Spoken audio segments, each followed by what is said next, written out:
welcome to the Kirsch podcast. My name is Karo and this is my video podcast where I like to show you guys all the cross stitch I've been doing. And good morning. It is actually in the morning for once. Usually I film in the afternoon, but I still have a bit of time before work. So I figured let's try and squeeze this episode in.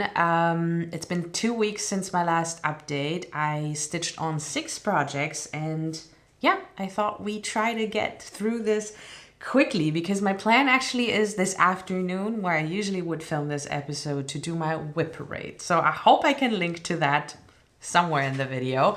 If not, it'll be coming up hopefully as soon after I release this video.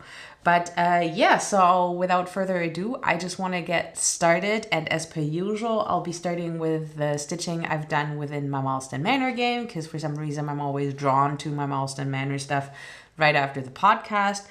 And yeah, this week was no different, or the past 2 weeks. So the project I was still stitching in and when I was talking to you last, or I don't know, I was about to head in, I'm not sure, was the dining room in my Mylestönn Manor, which is, by the way, a game created by Jessie Marie from Jessie Marie Does Stuff. I always have her video explaining the game down below, so definitely go check that out. I love the game. It just really works for me. It's the perfect amount of stitches, but varies, and it makes me stitch on my older projects. But anyways, so since last time, hang on, Woodland sent us 3 skirts. That sits in my dining room and it will look like this-ish. I did a few color changes since then, but the image will still be the same. Used to be a dimensions kit, but it's since out of print, so I kitted this one up myself with a pattern I found online. And I added 1,352 stitches since last time. So I think all of that progress is in the coat of Santa and that basket that he's carrying. And yeah, quite happy with the progress. I actually hit a pretty exciting milestone on this project because I'm now over 50% on this piece, which is really, really cool. I definitely made a good amount of progress this year on this piece. So that is all thanks to Mylestönn Manor, and I'm very excited about it.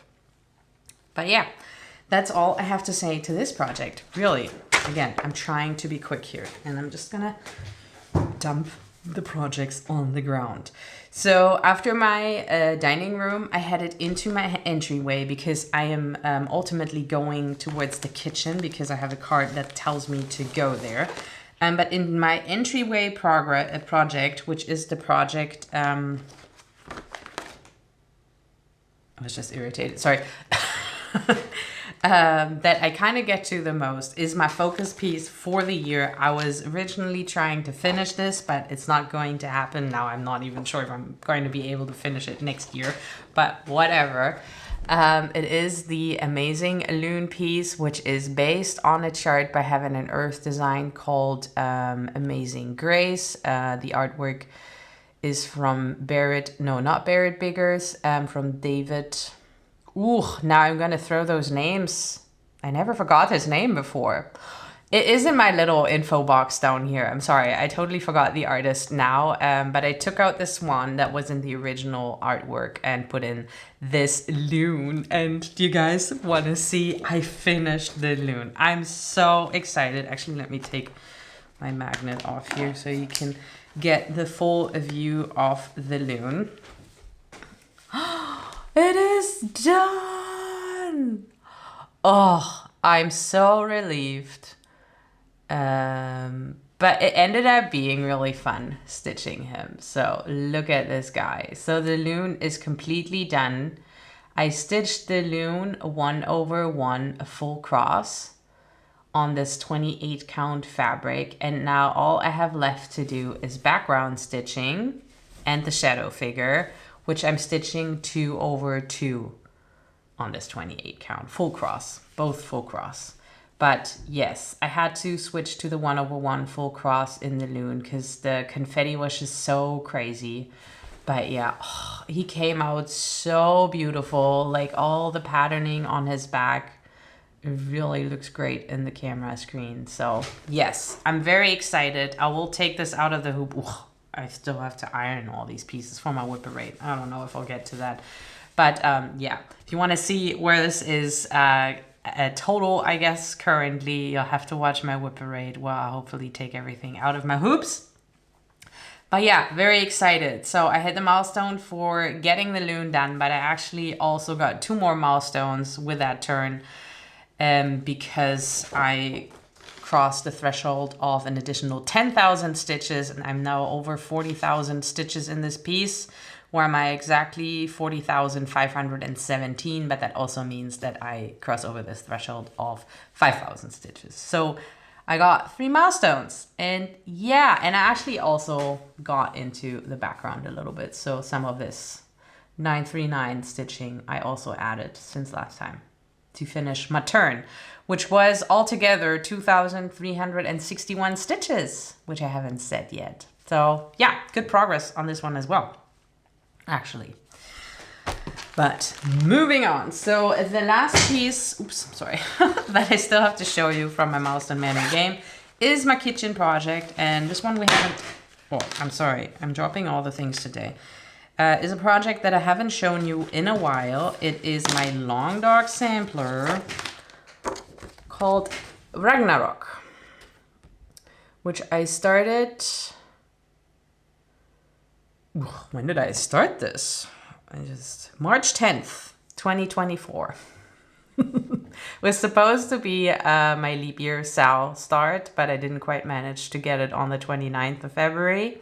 I was 10 days late. But I had to dye my fabric, and I also had to dye my floss, which looks horrendous, but I'm still managing to get strands out. I'm stitching this with a silk hand dyed by me with indigo. And the fabric I dyed with coffee and tea. And this is where we are. The contrast isn't great on this, especially from further away. But I was working up here. Hang on, let me fold this a little bit so I can show you better. I still have my needle in. So yeah, I'm slowly working my way to the left-hand top corner. And how much did I add? 319 stitches. Since last time, I still have tons to go. I think I rolled for 1,200 stitches. So I actually did this as my travel piece because currently I'm drawn to something else. I'm slowing down with the Mylestönn Manor again because I really wanted to stitch on my new start because my new floss came in. So maybe let's just go there. This one is, by the way, a 36 count, and I'm stitching 1/2 because the silk is quite thick.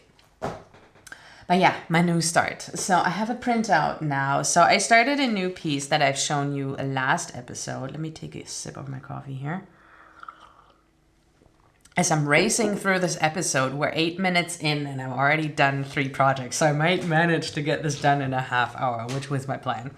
But yeah, so the new start I had already last episode, but I told you I might change it, and I'm done changing it, is this gorgeous piece of artwork, which is 95% Barrett Bigger's A Dark Cinderella.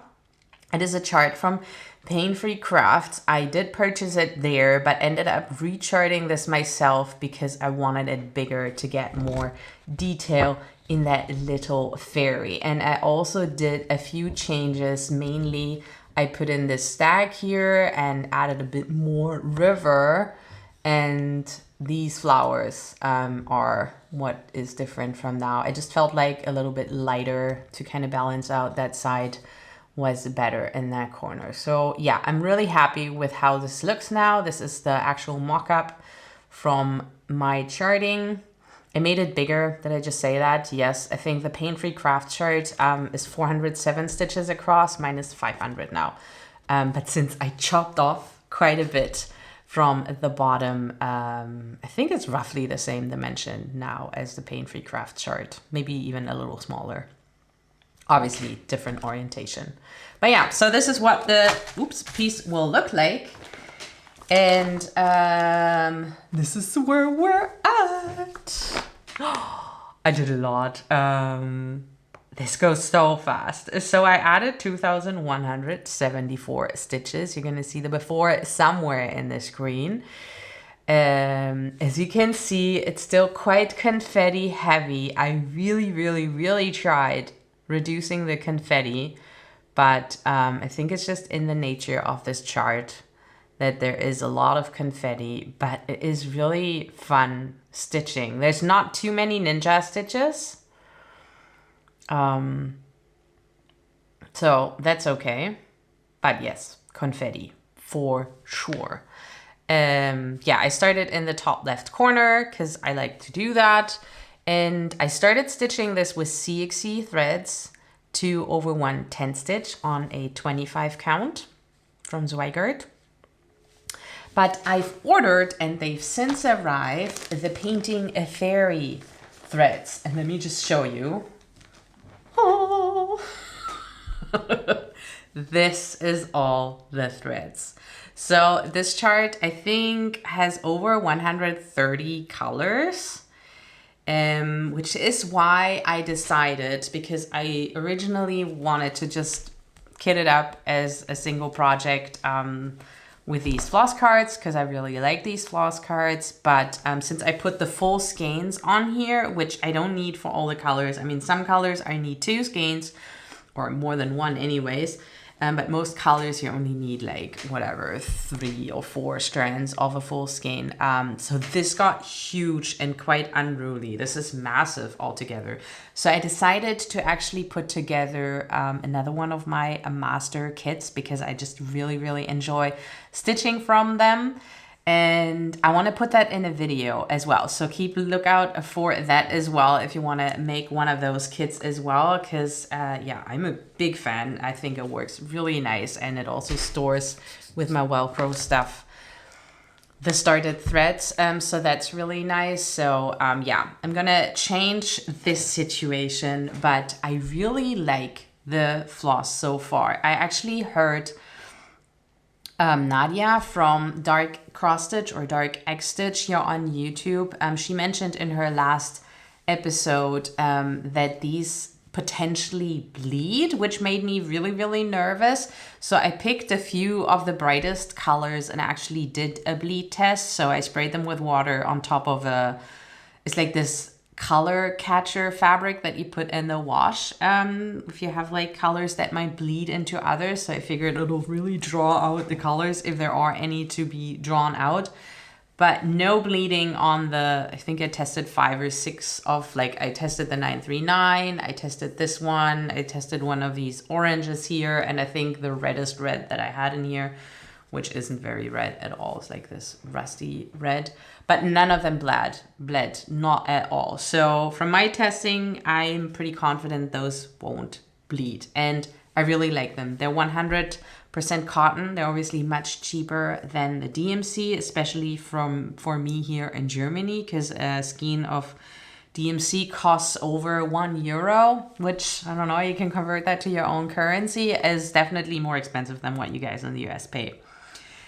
So yes, getting something like this in DMC would be extremely expensive.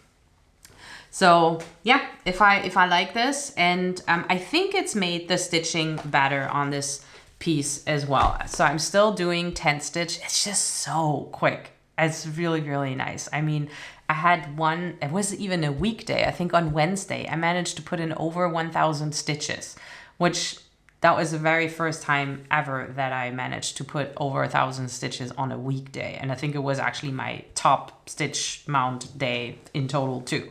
The only other project I managed to do that was my other 10 stitch project, Lara, and that was on a weekend. So I don't really know what was going on. So despite the confetti, this goes super fast. And I originally wanted to stitch kind of a 20 by 20 block all the way across, but I've since kind of started doing kind of the diagonal blocks, but still stitching out the rest of my thread. I don't know. I still haven't fully decided on how I want to stitch this in the end. I think I just really don't like moving my hoop, so I might just fill out whatever I can get to in this hoop.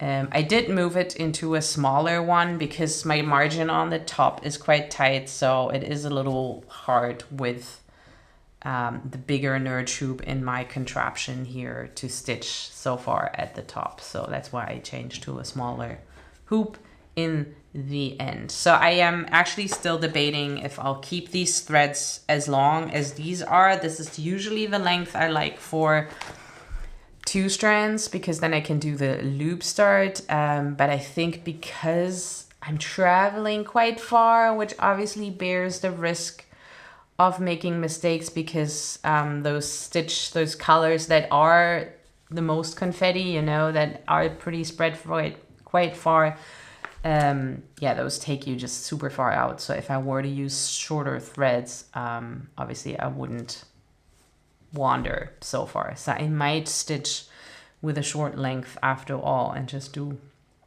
a loop start with a shorter thread. But yes, more on that you'll see in hopefully my video where I put together a kit for this, and I think this is enough colors that it warrants to put that kit together. But yeah, that is all I meant to show you here. I'm at 1.7 or 8% on this one. And then we have 2 more projects. So let's do the Lola Crow style first, because it's sitting right in front of my nose. I didn't add too much, honestly. Oops, and I'm also in the middle of a stitch because, again, this is a travel project, so I kind of just put it away as soon as my daughter comes into the car. But I'd added a few stitches on this one. I don't think that number is correct.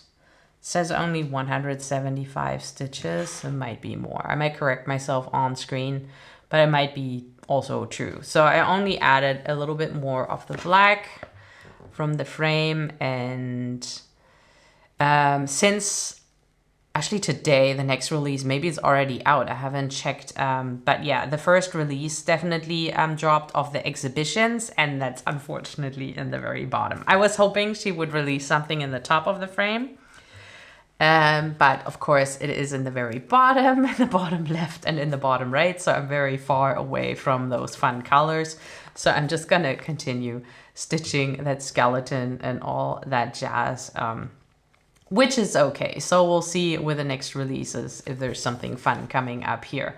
So yeah, but this is where we're at right now. I'm stitching this on 18 count, 2/1. This is the vintage Stormy Night Gray Ada. I have the number that you need to buy in Germany in the description. I can't remember, but yeah, I'm enjoying this. But again, I'm not too drawn to it either, which is why travel project. It's nice and easy and light to bring in my car. Doesn't have a pretty bag yet. And the last project we have to talk about is my favorite project. And that's a Gecko Rouge chart called a Snowman Cottage.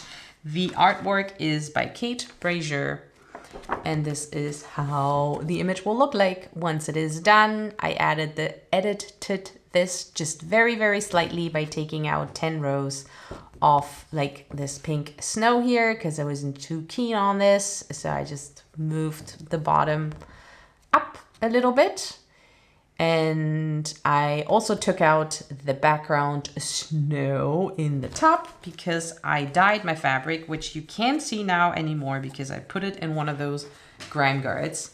But this is a 25 count opalescent Zweigart that I hand dyed myself with some blue Rit dye type dyes that you can get here in Germany. And I added 524 stitches and I actually reached the other side. So this is as far as it will go, which is nice. So I still have plenty of margin to stitch in my nerd hoop, which is nice. But yeah, not crazy amounts of progress, but I was excited to get this done. I think this was one stitching session when I was actually having a video call with Anna from the Alchemist Stitcher, who also has this project started, but she started in the middle and she's doing the full coverage version. So yay. But I love this piece. I love the colors. I love winter. So yes. And that's all my projects. This might be the full episode. Wow, 20 minutes. This is definitely a record. And I don't think I'm gonna traumatize you with tons of rambling in the end either. The only thing that I wanted to mention, just because I'm kind of in a craze of listening to audiobooks these days, is 2 book series that one I'm currently listening to and the other one I just finished and I'm waiting for a release in June that I wanted to recommend to you. And I'm gonna need my phone to tell you the authors. But yeah, I just recently, actually it's 3 books I guess I should mention, because I kind of stalled in listening to audiobooks. I guess I go through phases where I have like some good books or books that are just right in the moment that I'm kind of breezing through, and then I get stuck on a book. And the last book I got stuck on is actually Alchemized by Senlin Yu. So I started that one. I mean, I heard that it is quite tough, the book, but worthwhile. So I wanted to listen to it. But yeah, I had a hard time getting into this. The book is written in 3 parts, and I did not read the original. So the author, Senlin Yu, actually also wrote a different book that was... I don't know enough about it to actually talk about this, but it was basically a fan fiction based on Harry Potter, but it was supposed to be like a love relationship between Hermione and Draco Malfoy, I think. I don't know. I haven't read the book, and it's only what I've heard other people mention on YouTube. But I think, I don't know why, but I guess because it was so close to the Harry Potter books, she rewrote the book into this Alchemized now. I don't see Harry Potter in this book at all anymore, so I don't really know how those 2 stories fit together. But that's apparently kind of the route this story took. It is very, very dark. Definitely read or listen or whatever to the trigger warnings, because this is freaking dark. Like the first part is where I got stuck, and that is probably the most difficult part of the book. So I kind of stopped listening to it because it was just not enjoyable. Honestly, it was a pretty horrible story. But I don't know. I was missing listening to audiobooks, so I picked it back up and I didn't have anything else to listen to. So I was like, okay, let's give this book another go. And I somehow managed it through the part 1, and then the part 2 was really, it is a difficult book. It's definitely touching on a lot of different difficult subjects. But it got much better. There was a little bit more lightness and heartwarming moments in there. And so I really enjoyed the part 2. And then we got into part 3, which basically, because you do a jump in the timeline. So part 1 starts at some time, and then part 2 jumps into the past. And then once the past catches up to timeline from the part 1, basically, is when then the part 3 starts, and that's where it got a little bit more difficult again. But all in all, I actually did enjoy the book. But yeah, you definitely need to be in a good mindset to listen to this book, I would say. It definitely had me traumatized is probably a little bit strong of a word, but yes, just fair warning. Definitely read the trigger warnings on this book. But it is good. I think it's really well written, and the characters are pretty good. So I think that's what, it's a fantasy, right? So there is magic in this whole world, and I think that is interesting because it's not very usual. So I really like that. So yes, take it with a grain of salt, but still a recommendation. But after that, I needed something light, and I luckily found something called Evergreen Academy by Heather Schneider. I think Schneider. I mean, it's to me is a very German name, but I think is she British or maybe American? I have no idea. I saw an ad on Facebook with somebody actually with the physical books, which I think are only a Kickstarter or something, but you can't get them here in Europe. They're beautiful. But Evergreen Academy, to me, definitely felt like Harry Potter, but just with plants. So they don't have wands, but they have plants. That's all I'm going to say. It's very cute. There's also some romance in there, but it's very tame. There's like no spice, no spice at all. But it's still a little bit of a romance novel as well. And the first 2 parts are out. I think it's supposed to be a trilogy in the end. And the 3rd book will come out, I think, on the 7th of July, if I'm not mistaken. So I definitely have that one on pre-order and will listen to it when it comes out. Yes, it's lighthearted. It's not crazy thought out in its magic system or in the world or anything. So, but not very predictable either, so that was good. So yeah, I enjoyed that one. And the one I'm currently listening to, which I kind of just picked out of desperation because I had subscription with audiobooks.com at the same time as I have my subscription with Audible, and I just wanted to cut that second subscription. I only got that to listen to another book, whatever, because it was only on there. And I still had 1 credit, and you need to use the credit before you cancel, because otherwise you lose the credit that you already paid for. So I just picked the hang on, what was it? Oh, The Wolf King, which is also part of a series. I think, yeah, the 3rd one is soon to be released. I'm on the 2nd book now, and when I started the book, I was just like, oh no, this is gonna be pretty horrible. It was very predictable. It was pretty cheesy, The Wolf King. So it's about werewolves, and you have like a damsel in distress and a werewolf. So just from page 1, you basically know where the story is going. But it was entertaining, and it really kept me listening to it. So in the end, I actually really liked it, and I immediately purchased the 2nd book, which I am trying to enjoy a little bit slower. It was actually, I mean, now that I'm in the 2nd book, again, it's pretty predictable what's about to happen, but I did not foresee what's happening now in the 2nd part while I was listening to the 1st part. I think towards the end then I could see where this one is going, and I actually read a description for the 2nd book, which I think spoiled it a little bit for me because I really didn't see it coming, and now it's just like blatantly obvious. But anyways, I'm just enjoying it. This one has a bit more spice than the Evergreen Academy, but I like the amount of spice. It's not like one whole chapter of just them doing the thing.